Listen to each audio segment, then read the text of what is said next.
আসসালামু আলাইকুম। তোমাদের সাথে আমি পঞ্চম শ্রেণীর গণিত বই নিয়ে ধারাবাহিকভাবে আলোচনা করছিলাম। তার ধারাবাহিকতা এখন তোমাদের সাথে তার 33 নম্বর পৃষ্ঠা নিয়ে আলোচনা করব। তোমরা ধারাবাহিকভাবে ভিডিওগুলো দেখছো, অনেক বেশি পরিমাণ দেখছো, তার জন্য তোমাদেরকে অসংখ্য ধন্যবাদ। আমরা 3 থেকে দেখে নিই। মিলির বাসায় 3 জন অথবা 5 জন বন্ধু বেড়াতে এলে তাকে কমপক্ষে কয়টি চকলেট কিনতে হবে যাতে সবাইকে সমানভাবে ভাগ করে দিতে পারে? আমরা চকলেটের সংখ্যা জানি না, কিন্তু তারা যদি 3 জনও আসে অথবা 5 জনও আসে, যাতে তাদেরকে কি করা যায়, চকলেটগুলো ভাগ করে দেওয়া যায়। তো এখানে আমাদের কি লাগবে? 3-এর গুণিতক আমাদের বের করতে হবে, 5-এর গুণিতক বের করতে হবে। যেখানে যেখানে মিলবে সেখানে সেখানে কি হবে, তাদেরকে ভাগ করে দেওয়া যাবে। 3 এবং 5-এর গুণিতক আমরা বের করব। 3-এর গুণিতক 3 একে 3, 3 দুগুণে 6, 3 ত্রিকা 9, 3 চারা 12, 3 পাঁচা 15, 3 6 18, 3 সাতা 21, 3 আটা 24, 3 নং 27, 3 10 30, এরপর হলো 3 3 কত 33, 3 11 33, 3 12 36। তাহলে আমরা এখানে যদি দেখি, আমরা এটা যদি লিখি 3 5 15, 4 5 20, 5 5 25, 5 6 30, 5 7 35। তো আমাদের আর প্রয়োজন নাই, এখানেই অনেক হয়ে গেছে, এরপরে লাগবে না। এখানের মধ্যে দেখো আমরা যদি বের করি তাহলে এখানে 15 এবং এখানে 15 মিল পাওয়া যাচ্ছে, তাহলে প্রথম গুণিতক হবে 15। এরপর দেখো এখানে 30 এবং এখানে 30-এ মিল পাওয়া যাচ্ছে, তাহলে আরেকটা পেলাম কত, 30। 3 ও 5-এর সবচেয়ে ছোট লঘিষ্ঠ সাধারণ গুণিতক হলো 15। কত? 15। 3 ও 5-এর লসাগু হলো তাহলে কত? 15ই হবে, কারণ আমরা জানি ছোটটাই কি হয়, লসাগু হয়। অর্থাৎ মিলি কমপক্ষে 15টি চকলেট কিনলে তার 3 জন অথবা 5 জন বন্ধুকে সমানভাবে ভাগ করে দিতে পারবে। 5 জন হলে একজন 3টা করে পাবে, 3 জন হলে একজনে 5টা করে পাবে।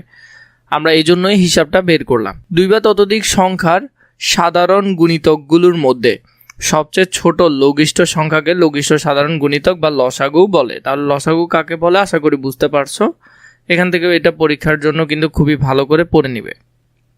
এরপর দেখো 3-এ আমাদেরকে কি বললো, 3 ও 4-এর 10টি করে গুণিতক লিখি।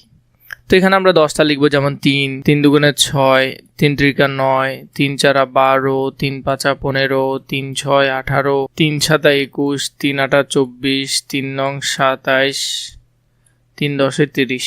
4-এর যদি লিখি আমরা এখানে 4 একে 4, 4 দুগুণে 8, 12, 4 নং 36, 4 10 40। তো এইভাবে করে এটা লিখতে পারবে। আমরা যদি এখানে দেখি দোনোটার গুণিতকগুলো আমরা লিখে ফেললাম। 3 ও 4-এর 3টি সাধারণ গুণিতক লিখি। 3 ও 4-এর 3টি সাধারণ, এখানে আগে আমরা প্রথম থেকে যদি দেখি মিল পাচ্ছি কোনটা, 12তে মিল পাচ্ছি একটা, 12-র পর 15, 18, 21, 24-এ মিল পাচ্ছি আরেকটা, এরপর এখানে হলো 27, 30। তাহলে আমরা কিন্তু আপাতত মিল পাচ্ছি না, আমরা এখানে বাড়াবো তার জন্য, কারণ আমাদেরকে বলেছে 3টি সাধারণ গুণিতক লেখার জন্য। তো তার মধ্যে আমরা পেলাম একটা 12 আর একটা হলো 24। তো এদিক দিয়ে যদি বাড়াই 3 11 33, এরপর হলো 3 12 36। তাহলে এখানে 36, এখানে 34, তাহলে আরেকটা মিল পাচ্ছি কত, 36। 3 ও 4-এর লসাগু নির্ণয় করো। তাহলে লসাগু হয় সবচেয়ে ছোটটা, তাহলে লঘিষ্ঠ হবে লসাগু, তার মানে হলো 12। 4 নম্বরটা আমাদেরকে বলেছে লসাগু নির্ণয় করি।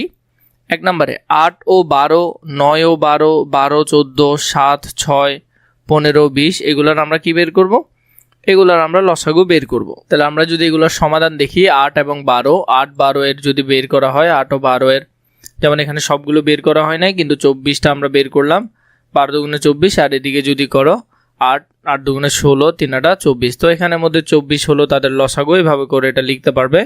9 এবং 12 এর ক্ষেত্রে 9-এর গুণিতকগুলো লিখবে, 12 এর গুণিতকগুলো লিখবে, মিল হলো 36-এ, তাই 36 এখানে লিখলে। এরপরে হলো যে 12 ও 14, 12 এর গুণিতকগুলো লিখবে, 12 24 36 48 60 72 84, এভাবে করে এখানের মধ্যে 84টা মিলছে, তাই 84 হবে লঘিষ্ঠ সাধারণ গুণিতক বা লসাগু। 4 নম্বরে যদি দেখি 7 ও 6, তো 7-এর গুণিতকগুলো লিখবে, 6-এর গুণিতকগুলো লিখবে, যেটা সবচেয়ে ছোট সেটা এখানে লিখবে। এরপরে 5 নম্বরে 5-এর গুণিতক 15 30 60, 20-এর গুণিতক হলো 20 40 60, তো এখানে লসাগু হলো কত, 60। আমরা এটা সুন্দর করে এভাবে করে ফেলবে। তো এখান থেকে যে উত্তরগুলো আছে আশা করি পারবে কিভাবে করতে হবে। 8 ও 6 সংখ্যা দুটি ব্যবহার করে লসাগু নির্ণয় সংক্রান্ত গল্প তৈরি করি। তো এখানে 8 এবং 6-এর আমরা কি করব, একটা গল্প তৈরি করব। আমার গল্পটি হলো, রাফি তার জন্মদিন উপলক্ষে 8 জন সহপাঠী ও পরিবারের 6 জন সদস্যকে মিষ্টি খাওয়াতে চায়। প্রত্যেকের মধ্যে সমানভাবে ভাগ করে দেওয়ার জন্য রফির সর্বনিম্ন কয়টি মিষ্টি কিনতে হবে। এবার তোমার গল্পটি বলো। তোমার গল্পটি খুব ভালো হয়েছে, আমার গল্পটি হলো। তো এখানে তুমি তোমার মতো করে একটা কি করবে, গল্প বলবে। যদি গল্পটা প্রয়োজন হয় নিশ্চয়ই আমাকে কমেন্ট করে জানাবে।